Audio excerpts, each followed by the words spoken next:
I mean, on another issue, this kills me, the story, it really does. I'm going to have to read this, but Britain could be blacklisted at the UN's human rights body, this is their Human Rights Council, over the trans policy we have.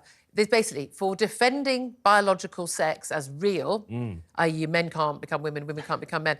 But the UK's Equalities and Human Rights Commission is facing a special review of its international accreditation after lobbying by trans groups led by, guess who, Stonewall.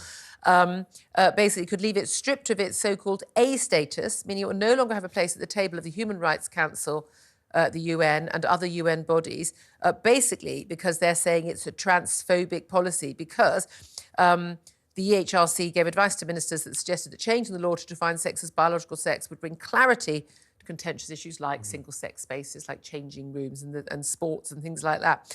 But this is extraordinary. What is amazing, though, genuinely, is that we could be banned, our country could be banned from attending these councils. The UN Human Rights Council is chaired currently by Iran, who beat and imprison and murder women for not wearing their headscarf correctly. Social justice utopia that is. Yeah, where you have the largest number of trans operations in the world. Why? Because it's illegal and punishable by death or life imprisonment to be gay. I mean, this is laughable and yet also horrendous at the same time. It is, but it just keeps on going. I mean, the only other states which have been kind of threatened with this kind of treatment or this expulsion from their top-tier status in relation to this particular committee are places like Russia and things like this. This is completely ridiculous. Baroness Faulkner at the Human Rights Commission has been doing a very important, but also very moderate job. Yeah. She's not a culture warrior. She's not been going around kind of screaming from the rooftops about these issues. She's just been very quietly saying, look, if you want to protect sex-based rights and all the other rights that we're set up to make sure are defended, biological sex needs to mean biological sex. That makes sense. It can't mean you telling me, now I'm a woman, I want the same rights as you. No, that doesn't work like that. Obviously doesn't make any sense. We all know this. And just for quietly implementing what is a completely commonsensical, rights-based agenda, she's been completely hounded time and again. This isn't the first time this has happened, incidentally, that these groups have basically tried to bring her to heel by one form or another. So I think it's absolutely ridiculous. And as you say, the icing on the cake is a UN human rights set up, which is a complete joke internationally. You all know it is for the reasons that you've just said. Trying to lecture this woman or this country about these issues is absolutely ridiculous. Frankly, do one. Just finally, on a lighter note, this first flight that is leaving later this morning with the Transport Secretary and others on, a transatlantic flight by Virgin, and basically it's powered by eco-fuel. It's powered by the chip fat, but apparently it's really green. Would you get on that flight? Well, hopefully they wouldn't be getting on it if they thought that it was any way unsafe, but it's quite clearly not going to be the future, using chip fat to power aviation. We all know the thing about all these green technologies and recycled ideas people come up with. If they were so effective, people would be doing them right now. Yeah. Do you not think Virgin or any of these other airlines want to embrace this green stuff, want to be seen as leaders in it, want to be using something that's effective? The fact of the matter is, this stuff doesn't work. But the key thing is, of course, is that the eco-cultists, they won't welcome this in the same way they don't welcome nuclear power and anything else, because it's not about being green. It's about having smaller, poorer, more unhappy lives. And they don't want us scum, us ordinary people to be able to travel, just them, to go to their summits, their COP28 summit in Dubai. We'll talk about that very soon as well. Right, now, let's move on. Lots more coming up from Tom Slater. My question to you today, though, is about Rishi Sunak cancelling that meeting with the Greek Prime Minister over a diplomatic row about the Elgin marbles. Should the British Museum keep or return the Parthenon sculptures? Well, Max has got in touch to say keeping the Parthenon marbles in the British Museum rather than at the foot of the Acropolis would make as much sense as keeping Michelangelo's statue of David in Tunisia or moving Stonehenge to Boston.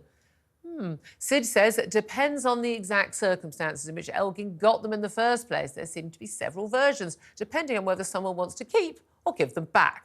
And Cecilia says, worry about it after sorting out the UK's serious problems. Exactly, thank you for that.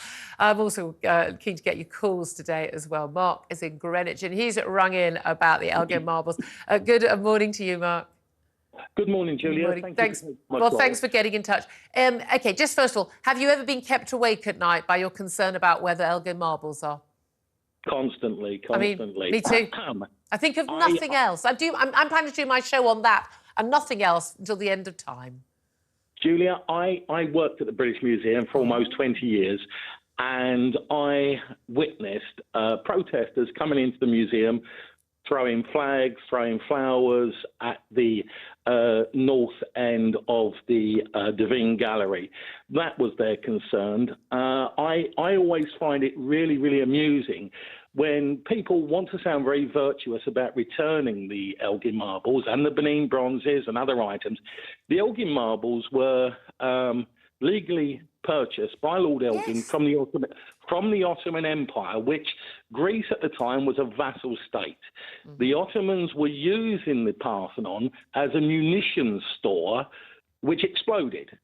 And the fragments were laying around for many, many years before Lord Elgin came along, realised their worth culturally and historically, and purchased them, brought them back to the British Museum. The Devine Gallery was built especially to house them so that... They basically only exist now because he did that.